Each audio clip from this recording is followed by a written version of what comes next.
Hey everybody, welcome back. James here again with you. And to this video, I want to talk about rimfire reliability and functionality. You may have noticed this past year, many new rimfire pistols and rifles have came out to the market. And I've been watching a lot of videos, and I hope I could share some information as to why they're having issues with ammunition, whether it's failure to feed, failure to eject, stovepiping, stuff like that. So I'm going to keep this video short and simple. Let's get to it.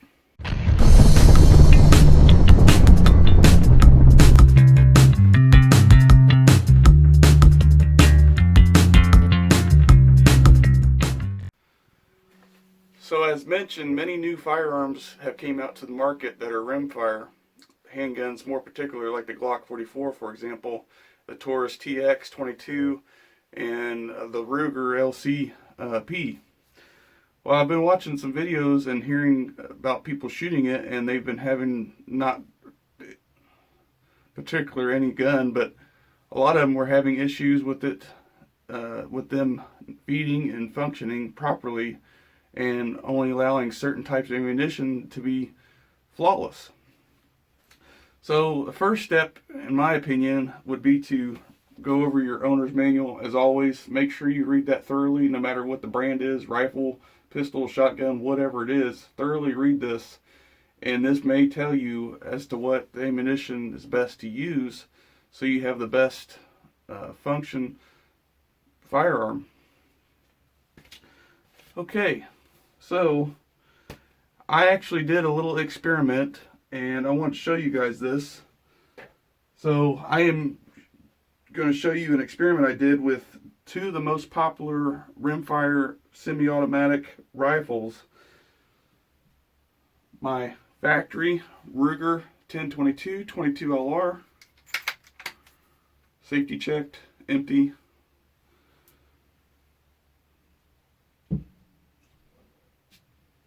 And my Marlin Model 60.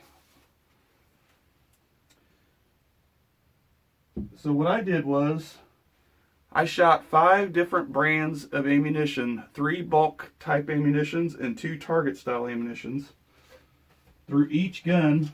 So CCI standard velocity target ammo, Aguila super extra target ammo 40 grain, both standard velocity. Winchester Dynapoint 40 grain, Remington Golden Bullet high velocity, and Federal Target Match Auto Match 40 grain. So just to show you guys the possibilities as to why each firearm functions better or worse with different types of ammunition, it boils down to the chambering. So here I have a container holding the spent cases of each of those ammunitions that I've caught and fired through those guns, and this is called case forming.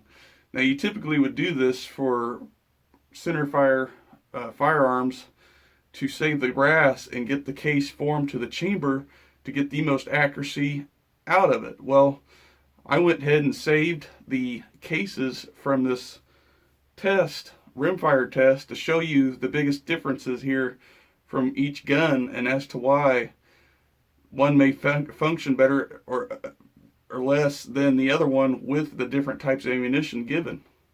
So on this side here, you can see the cartridges or the casings are sticking out farther. That is because that is the Ruger 1022 chamber. It is a really open chamber, fully allowing different types of ammunition to function reliably through that gun. Whereas here's the Marlin chamber. These cases fall right back down into this shell holder here. So that tells me that the Marlin Model 60 has a tighter chamber than the Ruger 1022. As you can see, that's a big difference. So I just wanted to share that little experiment. So typically your failure to feed problem comes from your magazine. And you can test this by manually feeding the firearm and cycling your bolt. Make sure the firearm is pointing in the safe direction. Make sure the safety's on.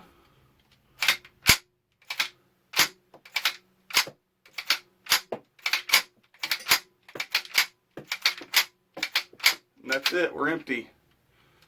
No issues there. So this firearm would function flawlessly even though I cycled it manually with the magazine. The next is a failure to extract. So there's a couple of reasons why your rifle or pistol may fail to extract the spent casing or even the live casing.